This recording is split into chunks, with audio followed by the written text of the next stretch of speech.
belum lama ini Caimin, Muhaimin Iskandar, Ketua Umum PKB, Partai Kebangkitan Bangsa, melemparkan guyonan pedas. Guyonan pedas. Dan bisa jadi nyelekit gitu ya, bahwa survei itu bisa dipesan. Ada yang salah dari pernyataan Caimin? Tentu tidak. Memang survei harus dipesan. Tapi yang tidak bisa dipesan itu adalah hasilnya. Dan kadang-kadang hasil ini menyakitkan buat beberapa pihak gitu ya. Nah, karenanya seringkali terjadi kontroversi ketika hasil survei diumumkan ke publik oleh pollster, oleh lembaga yang melaksanakan survei. Begitu juga pada survei-survei dalam kontestasi politik yang menuju tahun 2024 nanti ada Pilpres. Gitu. Nah, coba kita dengar bagaimana suara, gitu ya, suara anak pantai, suara anak pantai yang memang sudah terbiasa dengan gelombang gitu. Nah, Buya Tapta juga pernah lama di lembaga konsultan politik. Coba kita dengar kenapa hasil survei ini selalu kontroversi gitu ya. Banyak yang terima, yang tidak terima, yang mencaci dan juga yang menerima dengan arif. Gitu Bu, kenapa Bu? Tapi tadi guyonan Caimin itu boleh juga ya? Boleh. Oh, bisa dipesan ya, memang harus dipesan. Ya harus dipesan. Tapi hasilnya jangan dipesan, ya kan? Iya. Jadi memang ya survei ini kan fenomena belakangan dalam sejarah politik di Indonesia. Karena zaman Orde Baru nggak ada gini-ginian. Karena nggak pakai survei pun orang tahu siapa yang akan jadi menang dan siapa yang jadi presiden. Udah dihitung soalnya. Udah dihitung. Jadi udah ada target. Golkar tahun ini harus 70%, dapat 70%. Ya minimal 69% lah. Jadi survei seperti ini memang di zaman demokrasi tumbuhnya, dan survei itu bukan kerja ngarang ya, itu kerja saintifik. Saya ini bukan orang survei ya. Saya sama sekali tidak mengerti bagaimana survei harus dilakukan, ya kan? Karena survei itu kerja saintifik, ada disiplin ilmunya, ketat, kontrolnya juga dan seterusnya untuk memastikan bahwa hasilnya itu adalah cermin bening dari realitas hari ini, dari sudut rakyat, gitu kan? Ya tentu ini tidak statis, gitu kan? Makanya orang survei selalu mengatakan bahwa per hari ini berdasarkan hasil survei, ya partai ini dapat sekian, partai ini dipilih sekian, macam-macam kayak gitu. Dan preminya penting lah ya. Kayak gitu. Jadi untuk mengatakan bahwa ini adalah bukan statis, dia bisa berubah anytime tergantung gelombang politik ya yang berlangsung di bawah, gitu kan. Perubahan-perubahan dan seterusnya. Kayak gitu. Karena itu tentu ada juga banyak lembaga ya, karena ini juga ada unsur bisnisnya ya. Banyak juga itu orang yang disebut lembaga abal-abal dan seterusnya, ngarang gitu loh, ya kan, nggak ada disiplin kerja sesuai dengan metodologi yang ada dan seterusnya, itu kerja saintifik gitu kan. Karena itu di beberapa lembaga survei yang kredibel, ya kan, bahkan dia mau mengambil resiko mengulang survei itu begitu kedapatan ada tenaga surveinya yang bohong, gitu loh. Itu bisa dicek, bisa. Gitu loh. Dengan resiko dia menanggung kerugian, gitu loh. Dia tempuh karena ini kan menyangkut reputasi. Jadi survei yang abal-abal, ya, itu adalah korban pertama, itu bukan klien, dirinya sendiri. Lembaga surveinya. Iya, karena orang jadi tidak percaya lagi, ya kan? Kalau tidak percaya lagi kan orang artinya tidak mau pesan lagi. Betul. Iya, karena gini, saya juga kadang-kadang tidak mengerti pada orang yang menggugat hasil survei itu. Bukan apa-apa, hasil survei itu kan bisa digugat metodologinya. Pasti dibuka oleh pollster itu. Dia sudah menyatakan bahwa survei ini sampelnya stratified, artinya stratifikasi. Stratifikasi itu kan ada dari perguruan tinggi, ada kemudian di tingkat kabupaten, di tingkat desa, segala macam.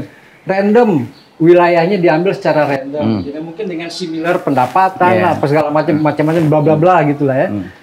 Nah, tapi sampai hari ini saya tidak pernah melihat katakanlah partai politik yang menggugat survei. Ini saya juga bukan orang survei gitu ya, atau tidak pernah bekerja di lembaga survei.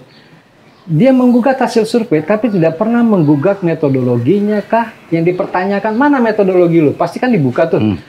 mana kuesioner lo? Saya yakin pasti Polstra akan kasih kuesionernya karena ada pertanyaan-pertanyaan penguji kan dalam setiap kuesioner itu supaya jujur orang itu yang disurvei. Ya kalau orang partai menggugat, pertama kalau dijelaskan apa mereka paham, gitu kan. Maksudnya bukan merendahkan karena itu bukan otoritas mereka, bukan disiplin mereka. Mereka nggak punya kecakapan saintifik ya, yang secara teknis bisa menjelaskan atau menanya. Karena itu kan ada organisasinya Persepti, ya kan. Jadi perkumpulan kayak IDI ya? Iya kayak gitu. Ada kan perkumpulannya itu. Mereka lah yang berhak untuk mengundang. Dan itu Persepi itu kayak ini gitu Bu. Iya. Artinya dia akan bisa melakukan sidang etik. Iya, sidang etik karena itu beberapa lembaga yang dianggap ngaco ya. Jauh dari standar saintifik gitu, survei yang baik ya, dipanggil, ada yang datang, ada yang enggak. Tapi umumnya mereka yang merasa abal-abal nggak datang. Karena susah kan pertanggungjawabannya gitu kan. Karena itu kan menyangkut satu disiplin kerja yang cukup ketat kontrolnya, kayak gitu-gitu. Karena itu lembaga yang abal-abal kayak gini cenderung dimanfaatkan oleh untuk kepentingan politiking gitu, gitu loh. Tapi kalau mereka yang memang ingin melihat survei ini sebagai input ya, yang bersifat empirik dari bawah segala macam, baik atau buruk akan mereka terima, karena itu sebagai masukan yang empirik dari lapangan.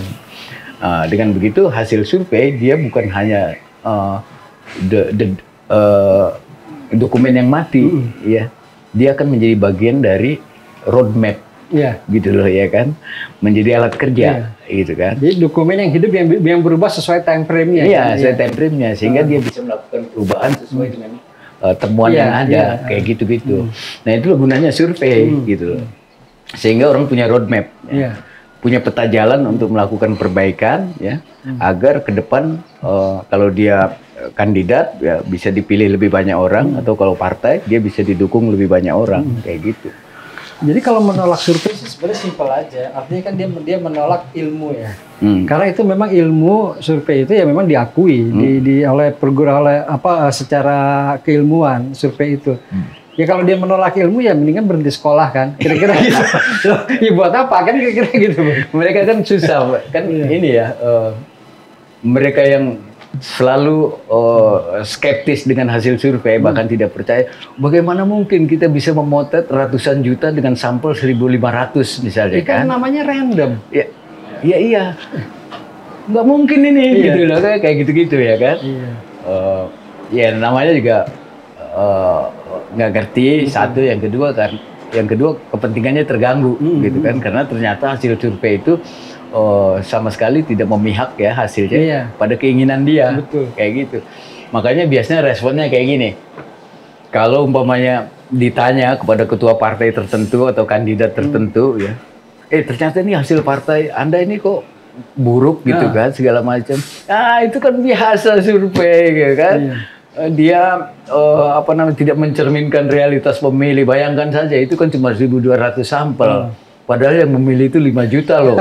Kayak gitu kan. Ya sudahlah, ini biasa.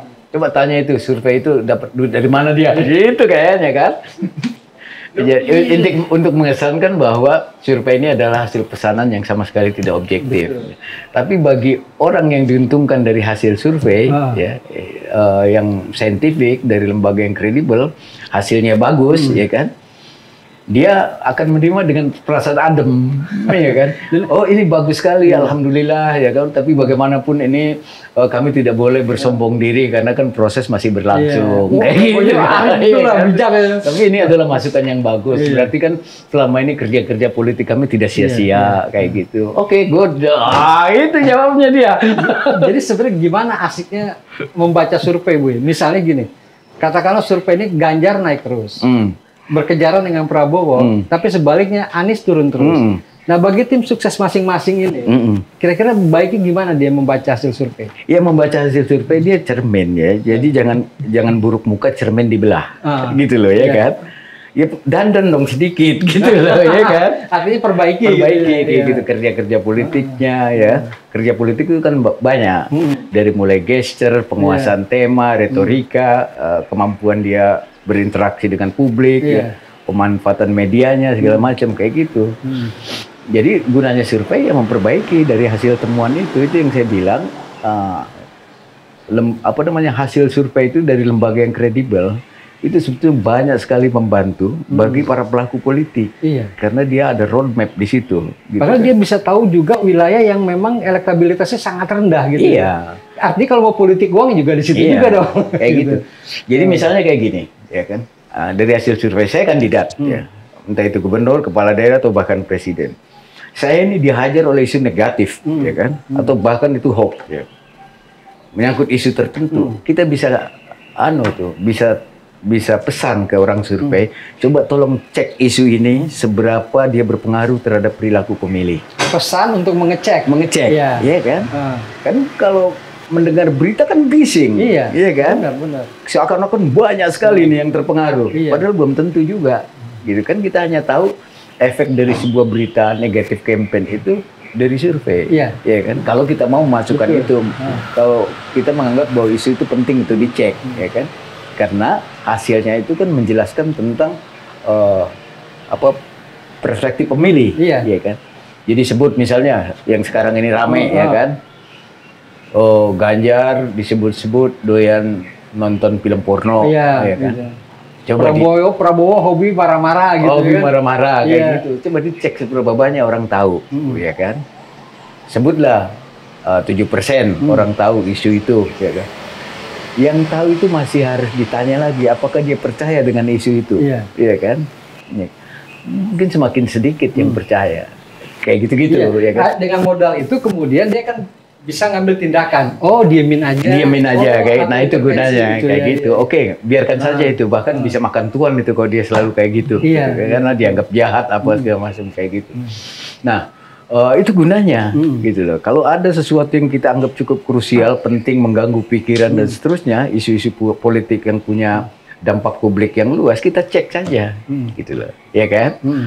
Nah, kalau umpamanya cukup efektif, ya kan, isu itu kan harus ada tindakan untuk mengeliminasi efeknya. Gitu kan? Dan kalau memang nggak puas atau nggak percaya, dia juga bisa bikin survei tandingan kan? Tentu dengan metodologi yang bisa dipertanggungjawabkan secara ilmiah gitu ya. Kayak gitu. Karena memang memang ada juga orang yang khawatir bahwa survei sering dilakukan tentang kemenangan satu kandidat tertentu dalam konteks pilpres, misalkan Ganjar gitu ya. Yang dikhawatirkan itu kan mempengaruhi persepsi publik bahwa Ganjar ini memang adalah yang paling layak. Nah, sehingga ini menjadi campaign yang efektif. Lah, kenapa nggak sebaiknya misalnya gitu ya, Prabowo dan timnya atau Anies dan timnya juga melakukan survei dan publikasikan. Nanti sama-sama diuji oleh publik gitu kan. Gini, kalau survei itu kalau yang dipublish itu kan sebetulnya milik lembaga ya. Tapi kalau umpamanya survei itu yang dibayar oleh seseorang ya kan, tentu dengan hasil yang tetap kredibel, saintifik, itu nggak boleh dipublish.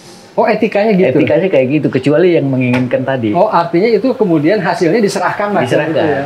Perkara dia mau mempublish, ya itu soal dia, ya kayak gitu-gitu. Tapi umumnya kalau yang dipublish itu sebetulnya dugaan saya itu karena dibiayai sendiri ya oleh lembaga itu, karena dia nggak merasa harus izin dengan siapapun, kayak gitu. Dan ini juga penting ya. Karena itu kan bagian dari partisipasi politik lembaga survei terhadap proses politik yang sedang berlangsung. Nah, bayangkanlah kalau tidak ada lembaga survei yang sekarang ini mempublish hasil-hasilnya, dari mana mereka tahu tentang konfigurasi ya dari para kandidat dan partai-partai ini, perolehan suaranya, ya kan? Justru kan ada hasil survei segala macam. Proses politik menjadi semakin dinamis, gitu kan. Nah, begitu orang tahu Prabowo cukup tinggi, naik, Ganjar juga, lalu Anies cenderung menurun segala macam, itu kan punya dampak serius terhadap perilaku politik semua kontestan dan partai pendukungnya, kayak gitu. Nah, tinggal bagaimana kita menyikapi hasil itu, kayak gitu. Jadi hasil survei itu adalah PR sebenarnya. Tapi potret diri kita lah hari ini. Iya, hari ini gitu. Dan hari ini jelas, tapi kalau dibilang time frame-nya 15 Januari sampai 15 Februari, berarti 16 Februarinya nggak masuk dong, gitu ya. Kira-kira mungkin nggak gini, Boy? Saya tahu. Haus gue. Minum, Bu. Lembaga A itu selalu bikin survei. Nah, kemudian saya titip nih 10 pertanyaan. 10 pertanyaan dong, gitu kan. Kira-kira gue bayar berapa? Misalnya gini, memasukkan nama saya sebagai calon wakil gubernur. Nah, karena saya kan gubernurnya udah pasti lah. Itu artinya nggak mungkin saya maju gitu kan. Tapi saya mau maju sebagai wakil gubernur.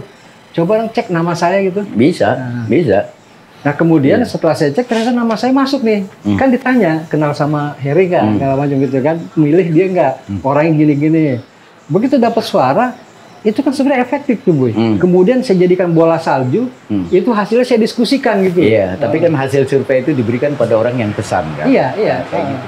Karena itu kan ada pertanyaan yang bersifat generik standar ya, yang dimiliki oleh lembaga survei. Itu dibuka kemungkinan pertanyaan lain yang itu khas, ada unsur lokalitasnya, ya kan? Karena kan soal politik itu bervariasi, ya kan? Di setiap daerah ada masalahnya sendiri-sendiri, kayak gitu-gitu. Nah itu boleh ya, ditanyakan gitu kan. Jadi misalnya ada di daerah pertanian ya, tanya dong isu soal pengadaan pupuk di situ bagaimana persepsi publik gitu pupuk kan. Bersubsidi ya, kayak gitu-gitu ya. kan. Nah itu kan pertanyaan yang sifatnya ada unsur lokalitasnya. Karena di daerah kota kan nggak ada pertanyaan itu kayak gitu. Itu boleh dipesan tuh oleh Kementerian Pertanian, tapi hasilnya jangan dipesan, gitu. Hasilnya nggak bisa, gitu kan. Tapi itu terkait dengan ini ya, kepentingan klien. Kalau orang yang nggak ada hubungannya dengan itu ya nggak boleh. Gitu. Jadi misalnya Anda klien saya, pesan ke saya lembaga survei, tiba-tiba ada teman Anda nitip dong pertanyaan yang nggak ada relevansinya dengan itu semua, bayar. Iya.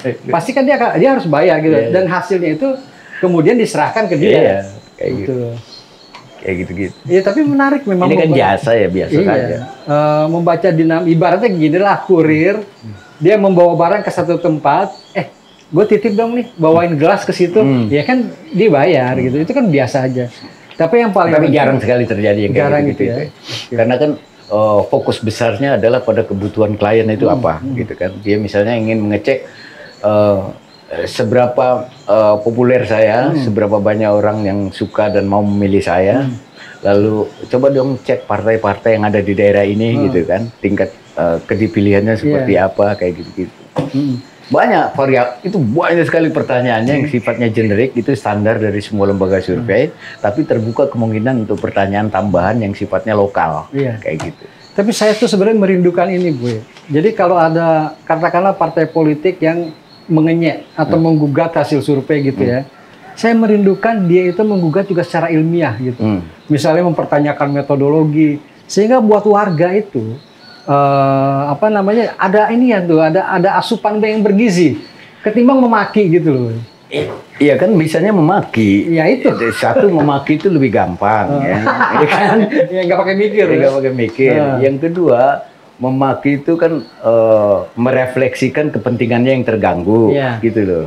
Kalau pertanyaan yang bersifat saintifik kan nggak ada urusan dengan kepentingan, gitu kan. Dia disiplin ilmu, kayak gitu.